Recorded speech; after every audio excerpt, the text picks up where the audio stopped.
YTN 방송에선 들을 수도 볼 수도 없는 이야기 에필로그 Y에서 들려드립니다. 오늘은 정부의 역할과 제도 개선의 필요성을 지적하면서 민간 위탁 가정의 현실을 알린 박기환 기자와 함께합니다. 지금 바로 만나보시죠. 안녕하세요. 에필로그 Y 유다원입니다. 연이어 전해지는 아동학대 소식에 눈살이 찌푸러지는 요즘인데요. 최근 YTN은 위탁 가정에 맡겨진 아이가 학대 피해를 당했다는 소식을 단독으로 보도해드렸습니다. 자, 오늘은 학대 피해부터 위탁 가정의 제도적인 문제점까지 지적한 박기환 기자와 함께 이야기 나눠보겠습니다.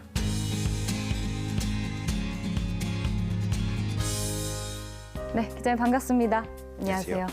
네, 이번에 저희 YTN의 단독 보도였습니다. 이 4살 아이가 위탁 가정에 맡겨졌는데 몸이 멍이 든 게 발견이 됐어요. 이게 피해 아동의 가족의 제보로 좀 시작된 취재인가요? 네, 그렇습니다. 그 피해 사실을 알게 된 외삼촌이 처음 저희에게 제보를 주셨는데요. 그 이전에도 온라인 게시판에 여러 번 올리시기도 했고 저희도 직접 접촉을 시도했지만 안 됐다가 나중에 먼저 연락을 주게 되셔서 네. 알게 됐고요. 그렇게 저희가 연락을 드리게 됐습니다. 아니 사실 최근에 뭐 정인이 사건도 있었고 입양 가정에서 좀 아동학대 사건이 많았잖아요. 근데 이번에는 위탁 가정에서 일어난 일이었거든요. 이게 위탁 가정이 뭔지 좀 자세히 한 번 더 짚어주시죠. 사실 저희가 위탁 가정을 간단하게만 표현을 했는데 네. 정확히 말하면 굉장히 종류가 많습니다. 일단 가장 먼저 조부모가 키울 경우 할아버지 할머니가 키우면 대리 양육 위탁 가정이라고 부르고요. 네. 또 이제 뭐 친인척이 키울 경우에도 친인척 위탁 가정. 그 외에도 저희가 흔히 알고 있는 모르는 네. 이제 위탁모 위탁부께서 키우시는 게 위탁 가정이라고 일반 위탁 가정이라고 부릅니다. 또 그 이외에도 이제 아동 학대를 당한 아이의 경우에도 특별한 케어가 필요하기 때문에 네. 이 아이들이 맡겨지는 것은 전문 위탁 가정이라고 부르는데요. 공공사업으로 보통 진행이 되어 왔습니다. 그럼 지금 공공 그 위탁도 있지만 보니까 민간도 있더라고. 이 차이점이 어떻게 되는 거예요? 굉장히 크다고 할 수 네. 있습니다. 뭐 일단은 공공위탁가정은 각 구청, 뭐 지자체마다 가지고 있는 아동전담 공무원들이 있습니다. 이분들이 이제 직접 위탁가정을 뽑고 매칭도 시켜주고 사후 관리까지 하는데 네. 이 민간 위탁 가정 같은 경우에는 사실상 개인 간의 고용이기 때문에 이후에 이제 아이가 혹시 뭐 학대를 당하거나 잘 적응하고 있는지도 부모가 알아서 확인을 해야 하는데 사실 그 부모가 그걸 확인할 수 있었다면 맡기지 않았겠죠. 그렇죠. 그 알아볼 수가 없는 거잖아요. 이분이 어떤 분이고 어떤 경력이 있는지. 민간은 그런 게 좀 불가능한 거죠. 맞습니다. 네. 공공 같은 경우에는 범죄 경력 같은 것도 물론이고요. 이 가족 구성원 중에 혹은 이 가족 구성원의 친척 가운데 아동 학대라든가 성범죄 전력이 있는지를 무조건 확인하게 되어 있습니다. 하지만 민간 위탁 가정 같은 경우에는 그냥 보고서 괜찮은 사람인가 보다 하고 선택하는 수밖에 없는 거죠. 공공 위탁 가정이나 민간 위탁 가정의 이런 차이점을 또 후속 보도를 통해서 전해주셨잖아요. 실제로 저희 앞 코너가 있어요. 리뷰 Y라고. 거기서 우리 박기환 기자의 이제 이 후속 보도가 너무 좋았다. 이렇게 칭찬, 또 좋은 의견을 많이 보내주셨더라고요. 네네. 사실 그런 부분은 저희가 찾아보지 않는 이상 모르는 경우가 많기 때문에 그러면은 공공 위탁 가정과 민간 위탁 가정의 뭐 인력은 각각 어떻게 지금 돼 있어요? 그 공공 위탁 가정 같은 경우에도 분류가 굉장히 많이 나와 있긴 한데요. 일단은 조부모가 키우는 대리 양육의 경우가 가장 많았고, 그렇죠, 네. 그리고 친인척이 그 다음으로 많았습니다. 그리고 그 이후에 모르는 분께 맡기는 건데 전국에 700가정 정도라고 보는데 생각보다 많이 없는 것 같아요. 700가정이면. 굉장히 적습니다. 네. 사실 지원자는 많은데 뽑히는 사람들이 별로 없다고 보시면 되고요. 그리고 그 다음에 민간 위탁 가정에는 사실 저희도 확인을 해보고 싶었는데 전담하고 있는 부처도 없고 이거에 대해서 알고 있는 전문가들도 사실 많지 않았습니다. 얼마나 되는지, 어떤 분들이 하는지, 이분들이 얼마를 받는지도 모르는 상황이에요. 아니 이 피해 아동은 보니까 공공 위탁 가정의 조건이 안 돼서 지금 민간으로 쓸 수밖에 없었다고 이렇게 기사를 봤었는데 뭐 조건이 좀 맞나 봐요. 어떤 것들이 있어요? 사실 지금 한정되어 있는 공공 위탁 가정 상황에서 그 몇 명에게만 주어야 되기 때문에 굉장히 제한적이라고 볼 수 있습니다. 일단 보건복지부 지침에 나와 있는데요. 부모의 사망, 부모가 혹시 양부모가 모두 수감되었다거나 아니면 부모가 모두 이혼해서 가출을 했다거나 아니면 부모가 질환을 크게 겪고 있어서 아이를 도저히 돌볼 수 있는 상황이 아닐 때 이럴 때만 지원할 수 있고요.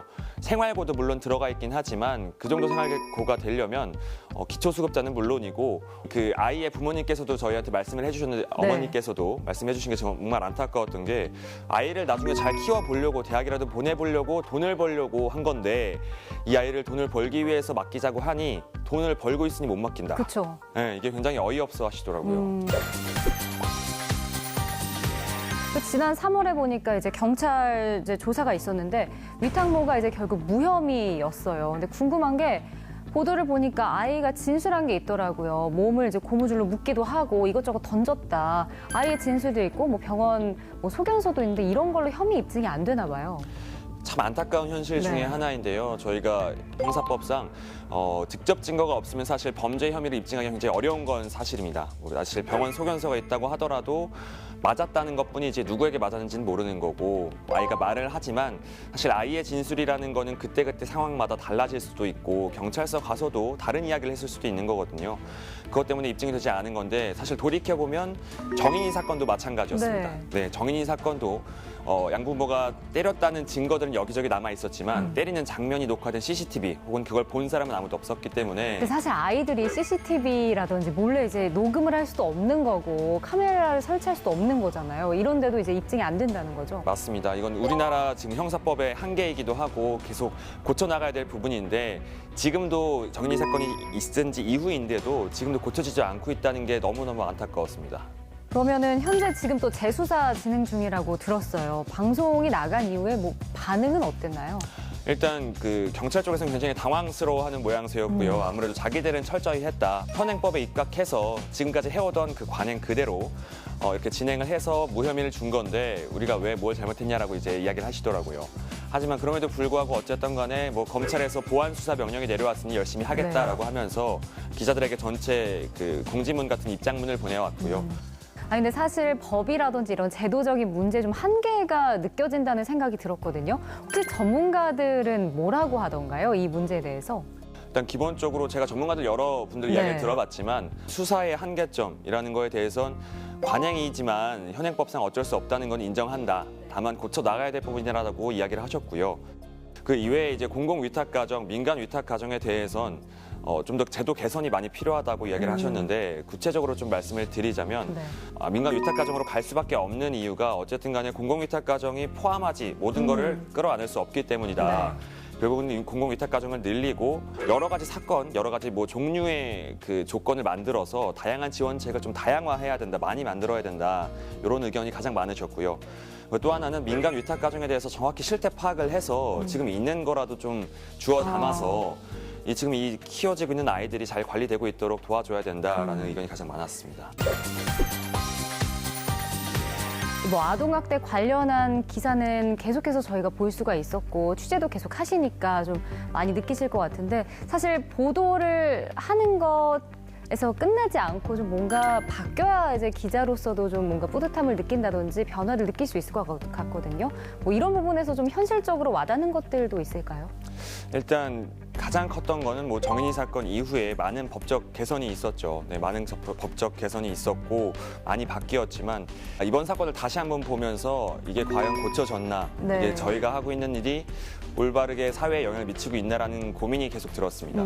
수사 관행 같은 것도 전혀 고쳐지지 않았다고 비춰졌고 심지어 아이의 진술에 대해서도 믿음직한 사람이 옆에 있을 때만 아이가 명백하게 잘 진술할 수 있는데 이런 거에 대한 고려도 경찰이 여전히 잘 하고 있지 않다라는 지적이 많이 있었거든요.